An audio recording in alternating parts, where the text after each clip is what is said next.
Баршаға сәлем, достар, қалдарың қалай? Достар, мен бүгін сіздерге осындай өте жұмсақ, өте нәзік, өте дәмді және тез дайындалатын бисквитный рулеттің рецептімен бөлісетін боламын. Жасалу жолдарын анық етіп түсіруге тырысамын. Ал бісмилля деп, ең алдымен бізге 2 жұмыртқа, кішкене тұз, щепотка, 1 қасық разрыхлитель, 5 қасық қант және 5 қасық ұн керек болады. Құрғақ ыдысымызға 2 жұмыртқамызды жарып алып, кішкене тұзымызды салып, осыны шайқайтын боламыз, миксерлейміз. Содан соң қантымыздың жартысын салып, тағы да миксерлейміз. Кішкене миксерлеп болғаннан кейін тағы да қанттың қалған жартысын саламыз да, тағы да осылай шайқаймыз, миксерлейміз. Сосын қыздар, сіздерге бір лайфхак айтып кетейін. 5 қасық деп тұрғаным, 1 үлкен қасықпен ұнымыз, немесе 1 үлкен қасықпен қантымызды 20 грамм деп есептейміз. Сонда 5 қасығымыз 100 грамм болады.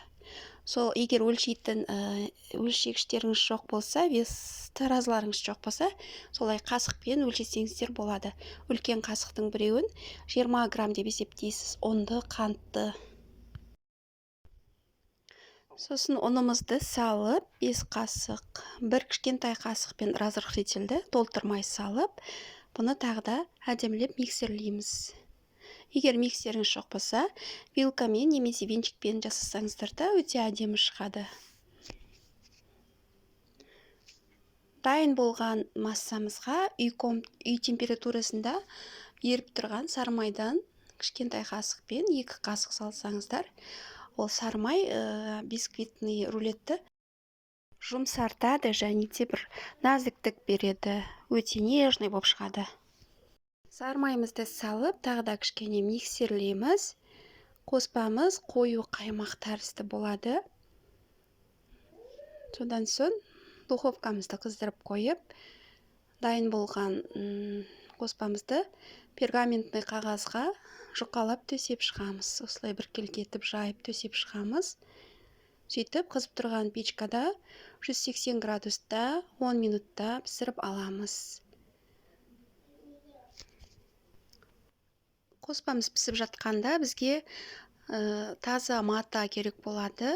Матаны кішкене сулап дымқылдап аламыз. Мата болғанда жаңа мата ештеңеге қолданбаған, немесе жаңа майлық па, сондай болады. Кішкене сулап дымқылдап қоямыз. Содан соң піскен рулетті осылай зубочистка тығып, піскен піспеген тексересіздер.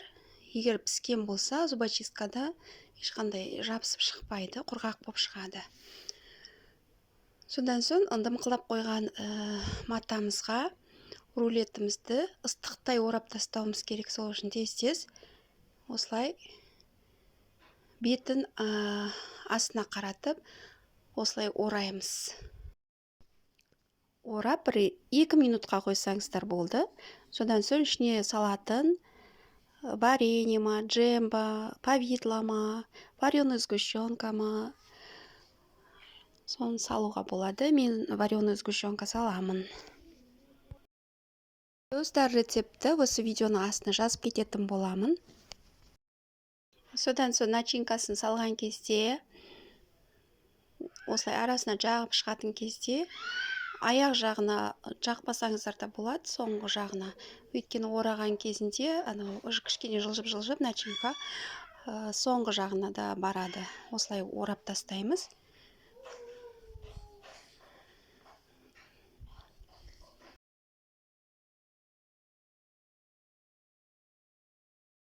Содан соң екі шетін кесіп тастап жіберсеңіздер де болады, немесе бетін сәндеуге болады.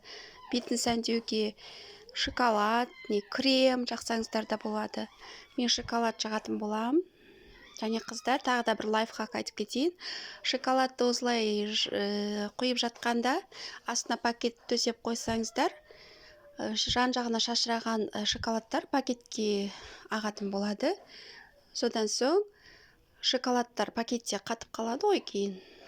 Сосын қайтадан шоколадтарды жинап алып пайдалануға болады. Сол үшін осылай пакет төсеп пайдаланыңыздар. Достар, міне рулетіміз дайын. Өте жұмсақ, өте нәзік, сондай дәмді, керемет рулет. Міндетті түрде жасап көріңіздер. Видео ұнап жатса, лайк басып, комментарий жазып кетіңіздер. Рахмет.